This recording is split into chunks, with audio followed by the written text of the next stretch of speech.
Hey, good morning. Oh, I am back. Logical Hippie, here I am. I missed yesterday's show. I was super busy.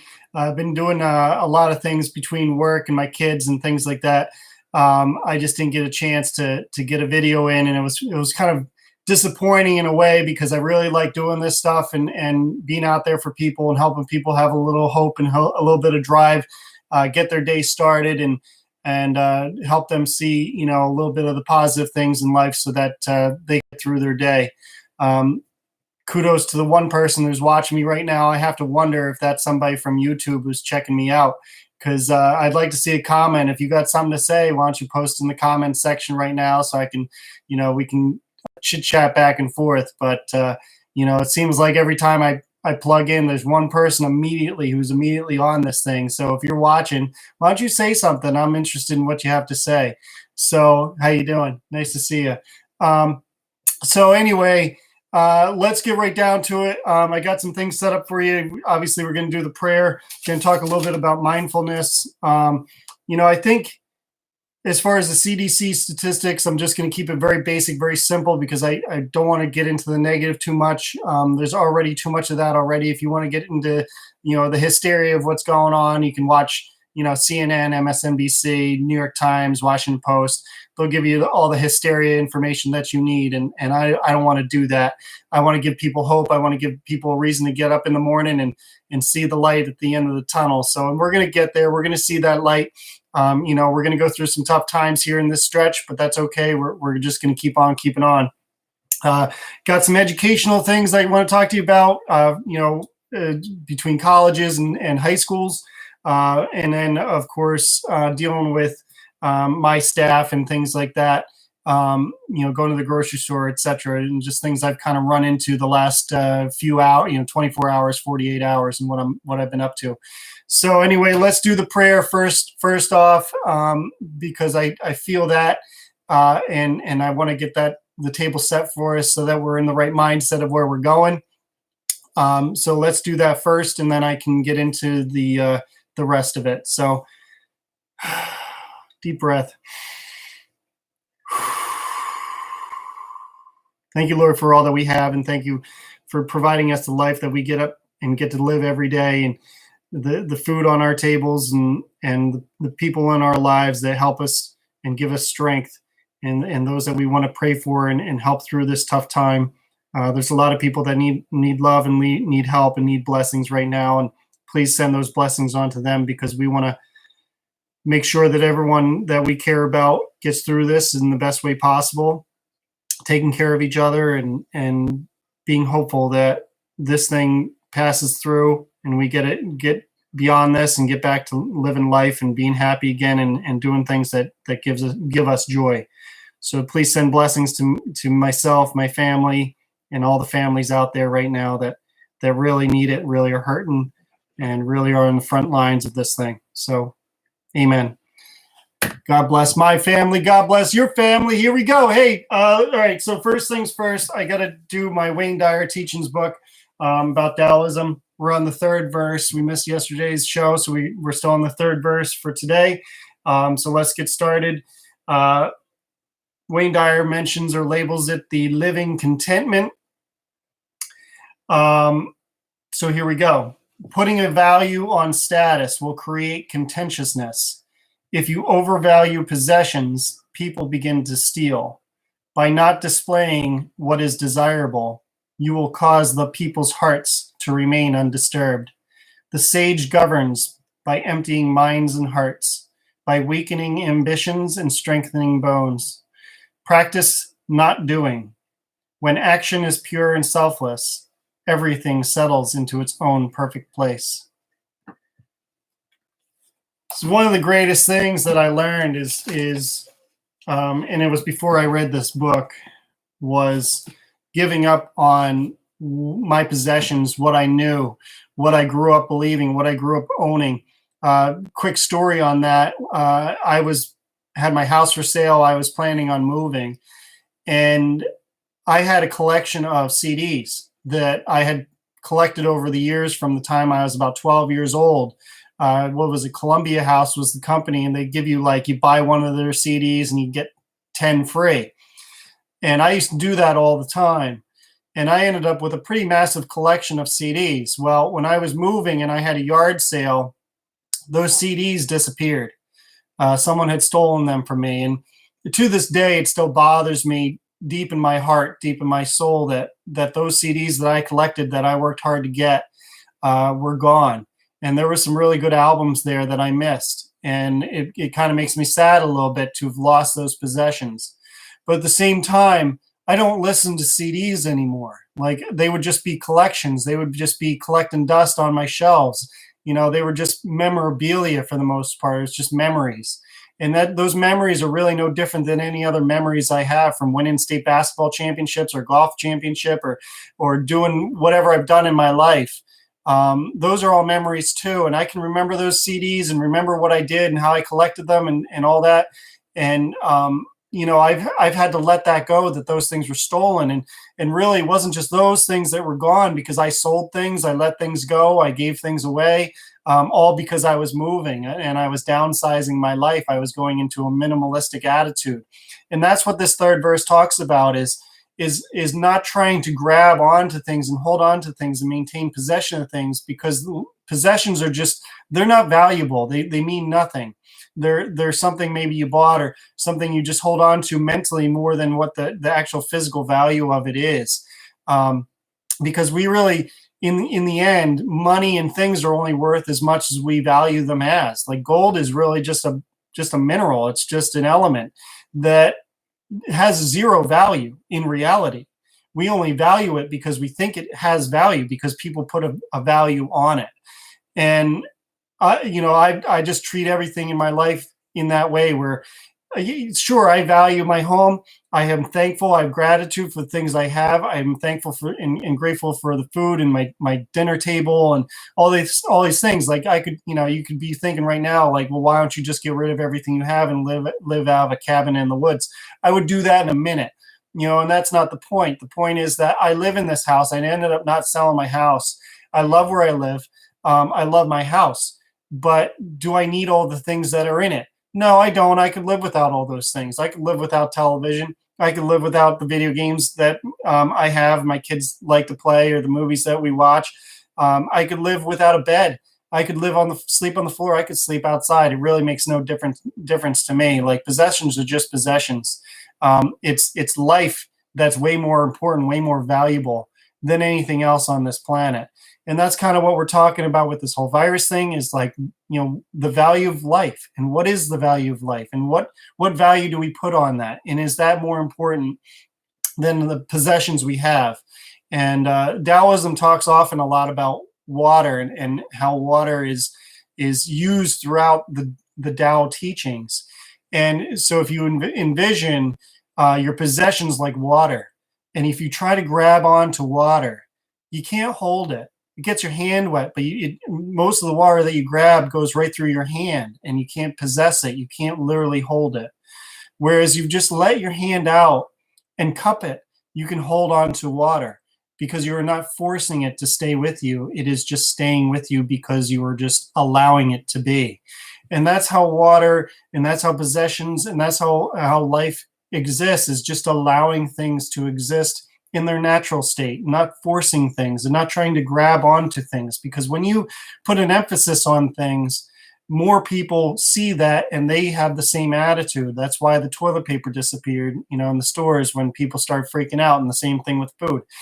People do this. They have that mentality. They say, geez, I put a lot of value on toilet paper. I put a lot of value on food. So people go out there and they buy all it and they hoard it all. And then they got it all to themselves. And in the end, really, they're afraid that people are going to try to take it from them, that people are going to show up to their house and try to steal it from them. And it's like, if you are trying to hold on to possessions, then you're trying to protect something that you have, that you find valuable. And when you find things valuable, then you're afraid to lose those things. And the more likely you are to lose them, because you're holding on to them so hard that you're squeezing that water right out of your hand. So try to, you can take it for what it's worth. I understand it as letting go. And I've let go. I've let go of a lot of things in my life because it's just possessions. And I would rather be whole inside and let those things outside of me go than to try to grasp onto things that really are meaningless. So anyway, um, CDC numbers so far up to this point, the death rate in America has gone up to 2%, up from 1.8%. Death toll in the world is 5%, up from 4%. That's as far as I'm going to go with that, because you guys can do your own research. It's on worldometers.info.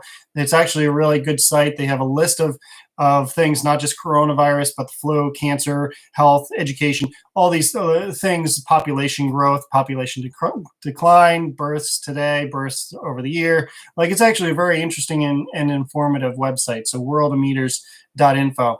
I'm at logicalhippie@gmail.com. You can reach me there, or you can go to my website on my Facebook page, which is Light News, and check me out. In the last 24 hours, we've had a governor's warning in the state of Maine to travel restrictions to essential staffers and essential employees, basically healthcare workers and people that, even in construction, carpentry, you're allowed to go to work, but it's got to be for a good reason. And, I kind of had to process that last night. Like, if you got to go to the grocery store, get medical supplies, things like that, like that's what you're supposed to be out and about for. The governor suggested getting some fresh air, being smart about it, keeping your 6-foot safe distance. And, it's been kind of weighing on me the last 24 hours or so, because it's hard when life is altering in a way that society's confining itself, quarantining, and not functioning in the normal way that it always has. And things are changing. Government rules are changing.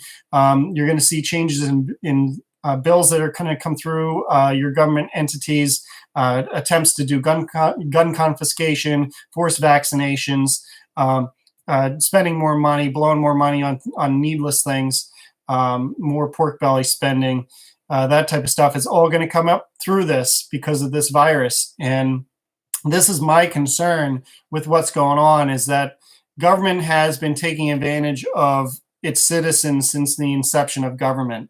And this isn't anything new. It happened with the Romans. It's happening with us. It's happened with other, governments over the history of time. This is actually why we left Britain, because we were tired of being taxed without representation for absolutely no reason on the goods that we have. And that's kind of where we're at today. We're overly taxed. Congress is overly paid, and there's all these corporations that get tax breaks. Meanwhile, the ordinary citizen is strapped to the bones, making barely minimum wage, maybe 15 an hour, which even $15 an hour doesn't pay the bills. If you got a mortgage or a rent payment, obviously, we all got to live somewhere, and $15 an hour barely pays all of your expenses between your car, your house, your food, your electric bill, your internet, and all the ordinary expenses you have in your life. You got to really pinch pennies, live minimalistically to survive. And that's how I live. I could live on $15 an hour because I don't spend a lot. I don't smoke. I don't drink. I don't buy unnecessary things that I don't need. I'm very, very, very minimalistic. I'm minimalistic for the environment, my own health, myself, my kids. I don't need very much. Like, this whole thing that's been going on with this virus, we're supposed to, be careful who we interact with and where we go. And I've been doing all those things. Like, I pass hiking trails and there's 100 cars parked at the hiking trails and people hiking around each other. And it's like, I'm avoiding all places. I don't go into stores very much. I barely go to the grocery store, let alone anywhere else. I don't go into convenience stores. I just go get my gas. I don't go into the hardware store unless I absolutely need something. I don't go anywhere. I avoid all these places. I used to go to a market to get a pizza for lunch every day. I don't go there anymore. Why? Because I'm limiting my exposure to these things. I'm minimalizing my life, but I've been there. I've been living there for years. I lost my CDs. I've lost a lot of stuff in my life. I've let it all go. I don't need stuff. I don't need to collect things. I don't need special napkins, and special placeholders and cup holders and all this stuff. I don't need any of it. My kids don't need it. They don't need the toys. They don't need the junk. We have nature. We have stuff in our house. There's plenty of stuff that people have given to me that I haven't had to pay for, just because of friends are being kind. They got something that they're not using anymore, and I could find use for it, or my kids could find use for it. So that's the type of stuff that I deal with. But it's this whole thing is really last night. Just sitting on the couch after the kids were asleep, and I was just taking deep breaths in through the nose, out through the mouth, just trying to focus on my present moment and pray. I was praying to God and to the universe to guide me, because I was feeling, honestly, I was feeling a little overwhelmed and a little anxious last night and yesterday because of what's going on and with the governor's mandate. And it's changed things with work. My employee, he's really just my subcontractor. He called me last night. And he likes to go to work. Like he wants to work as much as possible. And he calls me last night and he says, "Dude, I don't know if I want to go in there tomorrow." He says, "I didn't realize our client was from New York City." And I said, "Well, I'm pretty sure she has been here for more than 2 weeks. And so let me check in on that and see how long she's been here, and I'll get back to you, so that maybe you could go to work." And even on top of that, the client, she doesn't even live at the site. She's staying somewhere else. So we got this whole place to ourselves. But beside the point, she's coming in and checking on work and things like that. So she's in the area, and he's concerned. He's concerned he's going to get sick. He smokes cigarettes, so he's a high candidate to contract this virus. So I told him, I said, "Look, I totally understand. If you don't want to go to work, but if I find out that she's been here longer than 2 weeks, or she's deemed safe, if you still want to go, that'd be cool too. Whatever, I left it up to him. I leave it up to people. People make their own decisions. I'm not going to make decisions for people. People make their own decisions. I try to bring a little common sense and logical reasoning to action so that we can make the best decision based on factual numbers and information. But after that, it is up to the individual to decide what is best for them. I decide what's best for me. I decide what's best for my kids. That's as much as I can control, and I let the rest go.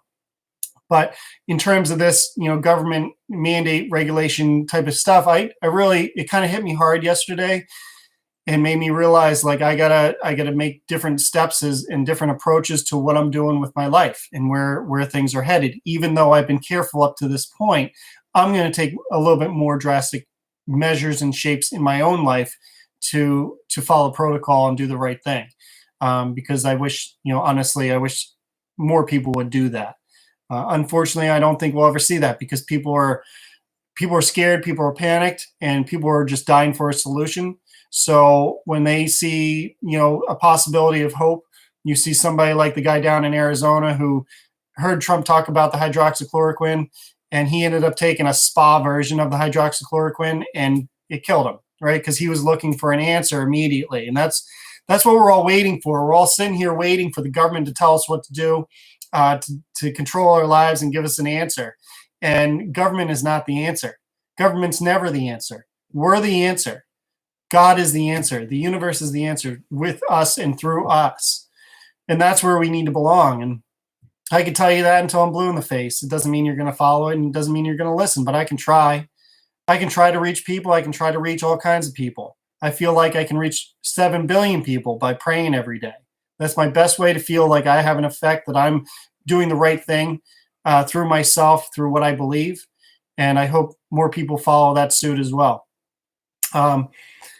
So that's my mindfulness. I sat on my couch last night, and I was reading a book from Aristotle, and I read my book of Zen. I'm doing a little Wayne Dyer now too, and doing my prayers and just kind of taking my deep breaths and trying to focus on present moment of what I can control and what I can do. And all I can do is breathe. In fact, it's been proven that breathing and proper breathing and a little bit of exercise increases your pH levels, which increases your body into a more alkaline state. Your body regulates alkalinity, acidity anyway. It regulates at about 7.4 pH. So if the acidity in your stomach from what you eat and what you drink is between 4.0 to 6.0, your body's going to regulate up to the 7.4. Whatever, no matter what, your body's going to regulate to 7.4 pH. So if you're drinking high alkaline water and high alkaline foods, your body's going to regulate down to 7.4 pH. So it all depends on what you're putting in your body. that helps you be protected. And based on the information I've been telling you and what we know scientifically, factually, is that viruses typically don't live above 6.0 pH, especially this coronavirus. So if you're in a higher pH level, more alkaline state, you're more likely to not have issues with the virus. The virus literally can't survive. So there's that. Anyway, moving on. I did a little research into this whole education piece. This is kind of the main topic of discussion today, because it's fascinating to me. How years and years. I mean, humanity's been around for thousands or tens of thousands of years, and I like to know, like, how did these people educate themselves before now and before today's society? It's like we feel like we're so smart today, like we've created all these things. We've made rockets like take off and land by themselves, but we can't figure out how to take care of our bodies. I find that to be totally bogus. So I think we know how to take care of our bodies. In fact, Hippocrates, I've mentioned this before, Hippocrates in 400 BC talked about food is your medicine, medicine is your food. 400 BC, 2,400 years ago. And so 2,400 years later, we can make rockets take off and land by themselves, but we can't figure out our friggin' bodies. I mean, that's bogus to me. So seriously, go out there and get your vitamin C, eat your oranges, eat your fruits, vegetables, drink water. I don't care what water it is, whether it's from a friggin' special water machine like what I have that makes a high alkaline water, or it's from your tap water. If you are flushing your system, you're putting water and proper nutrients into your body will take care of itself. And that's the myth that we've all kind of forgotten in Western society, is that we've kind of pushed aside Eastern medicine that we've known for thousands of years and decided that drugs and medical intervention was a better idea. So it makes me dive into educational practices and when the first high school started in this country and really worldwide.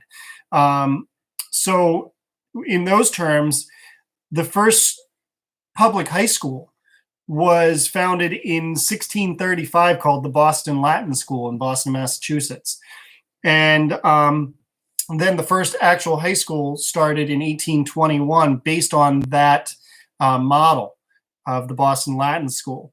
The first college, the first public university was 1789. It was the College of William and Mary, University of Georgia, and University of North Carolina, Chapel Hill, 1789, right? So a little bit after the Revolution. And so for 200 plus years, we've been publicly educating ourselves. And since then, over that time, it's been more of like an expectation. Like when your child turns 7, they can either go to public school or you can homeschool them, right? So if you homeschool them, then you got to go to public school a couple times a year to do your tests. I used to do that because I was homeschooled as a kid until 7th grade. And from grade 1 through 6, from the time I was 7 until I was 13, I would have to go to school a couple times a year to take my tests to make sure like I was smart enough and my parents were teaching me something. And so it's like, really, what were we teaching our kids? What were my parents teaching me, and what were kids learning in school? What was the difference? And my parents taught me to read, write, do a little bit of geography, some math, things like that. And I would take trips to the grocery store with my mom, and I always loved doing that because I would get a free cookie, from the bakery, because they always had free cookies at the grocery store. And those are my best times. We look at grocery store receipts. We do laundry together. We do activities together. I go play in the yard, all that stuff. And it wasn't, obviously homeschooling was great because I only did like 2-3 hours of school. And interestingly enough, I was in ed tech at a specialty school a couple years ago. And same thing, they only had 3 hours of school. During that 3 hours, it was like a library in there where the kids had to sit at their desk and focus on their schoolwork, no talking. And I would help them with their work.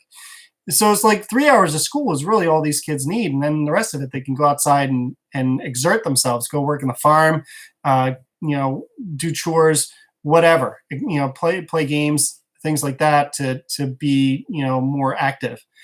So it takes me back beyond when our first high school was, when our first college was, because that's only 200 years old.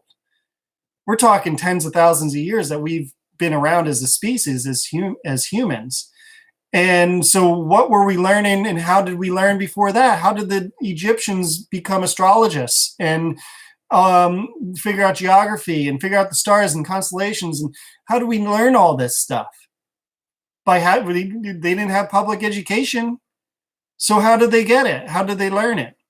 So I did a little research into the Greeks, because I love talking about the Greeks, because they, to me, were some of the smartest people to ever walk this earth. I mean, not anything against anybody else. Obviously, there was a lot of smart Asian, Chinese, Japanese people out there, as well as the Egyptians and other cultures as well. But society went a long time, thousands of years, a lot longer than we've gone in the last couple hundred years, teaching themselves and educating themselves.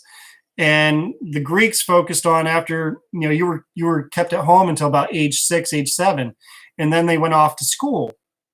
And school taught them basic things. It was mostly the boys that went. The girls more or less stayed at home. Of course, society was a lot different back then. But you learned how to read, write, took music, played a musical instrument like a flute or something. What's that thing that my son plays? He plays some sort of flute instrument as well right now. Poetry, they read a lot of Homer. Art, physical education, and then they also did military training, especially after they were teenagers. They started doing military training, but all their education was done by the time they were 20. Now, anybody who had money, their family had money, they went and their family paid for a sophist to teach them more than what they knew at that time. Now, what was a sophist? A sophist was basically a teacher who was paid to teach people about whatever they wanted to learn. Socrates had a big problem with sophists, because he felt like, well, what makes them so smart? What makes them know what they know? Like, what says that what they're teaching you is the right thing, is the correct thing? Because if you learn from this teacher how to do math, and you go to somebody else to learn math, you're going to get two different perspectives. It's not going to be the same perspective, because everyone has their own teaching style, their own knowledge, and their own map as to what they're trying to help you learn. And are they really trying to help you learn is the other end of that thing. And it comes down to the individual. Does the individual want to learn? And is the teacher making it interesting to learn?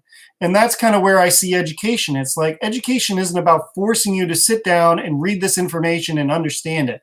It's like, we need to help you learn based on your ability to learn and what you're interested in.